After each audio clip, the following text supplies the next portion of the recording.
5 seconds. Start. மாண்புமிகு பேரவை தலைவர் அவர்களே, அவையின் முன் உள்ள இந்த தனியார் காடுகள் பாதுகாப்பு திருத்தச் சட்ட முன்வடிவின் மீது நடைபெற்ற விவாதத்தில் பங்கெடுத்துக் கொண்ட மாண்புமிகு உறுப்பினர்கள் கட்சி வேறுபாடின்றி எல்லாருமே இதை வரவேற்று பேசியிருக்கிறார்கள்.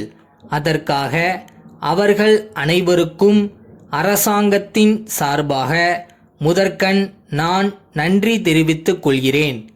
அவையின் முன் உள்ள சட்ட முன்வடிவு பற்றிய கருத்துக்களை தெரிவித்ததுடன் வனத்துறை பற்றி பொதுவான ஒரு சில பிரச்சனைகளையும் ஆலோசனைகளையும் அவர்கள் தெரிவித்தார்கள்.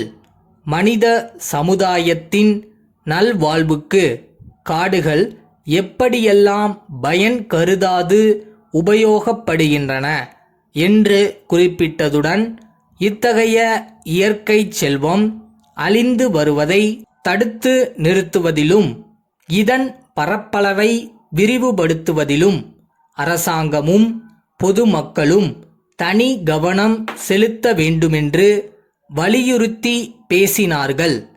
இதே கருத்தின் அடிப்படையில்தான் காடுகளின் அபிவிருத்திக்காக அரசாங்கம் ஆண்டுக்காண்டு தொகையை கணிசமாக அதிகரித்து வருகிறது என்பதை நான் சுட்டிக்காட்ட விரும்புகிறேன். விரைவிலேயே இந்த மன்றத்தில் நிதிநிலை அறிக்கை வர இருக்கிறது. அதைத் தொடர்ந்து வனத்துறை பற்றிய விவாதம் வருகிறபோது உறுப்பினர்கள் தங்களுடைய கருத்துக்களை விரிவாக எடுத்துரைக்க வாய்ப்பு உள்ளது என்பதையும் அவற்றுக்கு நான் விளக்கமாக பதிலளிக்க கூடும் என்பதையும் இந்த நேரத்தில் மாண்புமிகு உறுப்பினர்களுக்கு தங்கள் மூலம் தெரிவித்துக் கொள்கிறேன். தனியார் காடுகள் என்று ஒரு பிரிவை அரசாங்கம் ஏன் அனுமதிக்க வேண்டும்? அப்படி ஒரு பிரிவு இருப்பதால்தானே அந்த காடுகளை பாதுகாக்க இப்படிப்பட்ட திருத்தச் சட்டம் கொண்டு வர வேண்டியிருக்கிறது என்று இங்கே ஒரு கருத்து வெளியிடப்பட்டது. காடுகள் என்னும் போது அவை யாராலும் உருவாக்கப்படுபவை அல்ல, இயற்கையாகவே அமைந்துள்ளவை. அவை நாட்டின் பொது சொத்தாகும். அப்படிப்பட்ட ஒரு இயற்கை செல்வம் தனியாருக்கு சொந்தம் என்று இருப்பது அடிப்படை நியாயத்திற்கே முரணானதாக இருக்கிறது. இயற்கை தந்துள்ள வனச்செல்வத்தை நாட்டின் பொது சொத்தாக கருதி வளர்க்க வேண்டிய கடமை அரசுக்கு உண்டு. தனியார் காடுகள் ஆங்காங்கு தீவுகளைப் போல் அரசாங்க காடுகளின் மத்தியில் சிற்சில இடங்களில் இருப்பது பல முறைகேடுகளுக்கு வாய்ப்பாக அமைந்து விடுகிறது. இதையெல்லாம் கருத்தில் கொண்டுதான் தனியார் காடுகள் என்ற ஒரு பிரிவு நம்முடைய மாநிலத்தில் இருக்க வேண்டுமா என்பதை பற்றி நம் அரசாங்கம் தீவிரமாக பரிசீலித்து கொண்டிருக்கிறது என்பதை தெரிவித்துக் கொள்கிறேன். சந்தன மரங்களை தனியார் சிலர் தங்கள் பட்டா நிலங்களில் வளர்ந்ததாகச் சொல்லி பக்கத்தில் அரசாங்கத்திற்கு சொந்தமான கோடிக்கணக்கான ரூபாய் மதிப்புள்ள மரங்களையும் வெட்டி எடுத்துக்கொண்டு போய் பெரும் பயன் அடைகிறார்கள். இதை தடுப்பதற்கும் அரசாங்கம் உரிய நடவடிக்கை எடுக்கும் என்று உறுதி கூறிக்கொண்டு இந்த சட்ட முன்வடிவை ஒருமனதாக நிறைவேற்றி தர வேண்டுமென்று வேண்டி கேட்டுக்கொள்கிறேன்.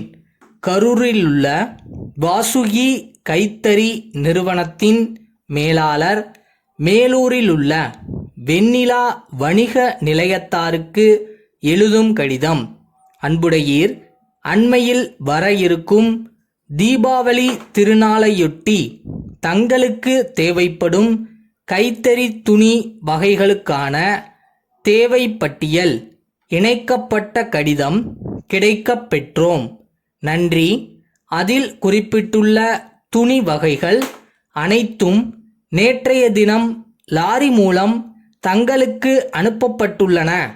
அவற்றுக்கான பொருள் விவரப்பட்டி, லாரி சீட்டு மற்றும் முன் பணத்தொகை 10,000 ரூபாய்க்கான பற்றுச்சீட்டு இத்துடன் இணைக்கப்பட்டுள்ளன.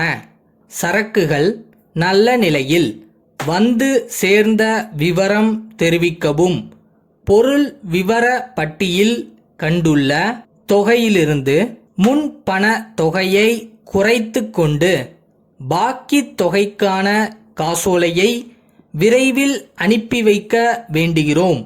நாங்கள் இவ்வாண்டு புதிதாக துவங்கியுள்ள உடனடி ஆடை நிலையத்தில் ஆண், பெண், சிறுவர், சிறுமியருக்கேற்ற கண்கவர் உடனடி ஆடைகள் விற்பனைக்கு தயாராக உள்ளன.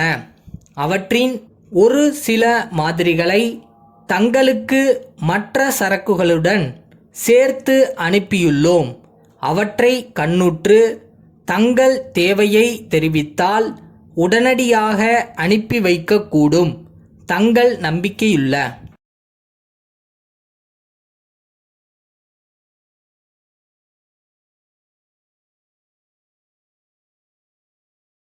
கையில் இன்னைக்கு கேண்டில் இருக்கா, 10 அடி தெரியுதா, நடந்துருவோம். போகிற வரைக்கும் போயிட்டே இருப்போம். அந்த ஜேர்னியும் ஒரு சந்தோஷம் தானே.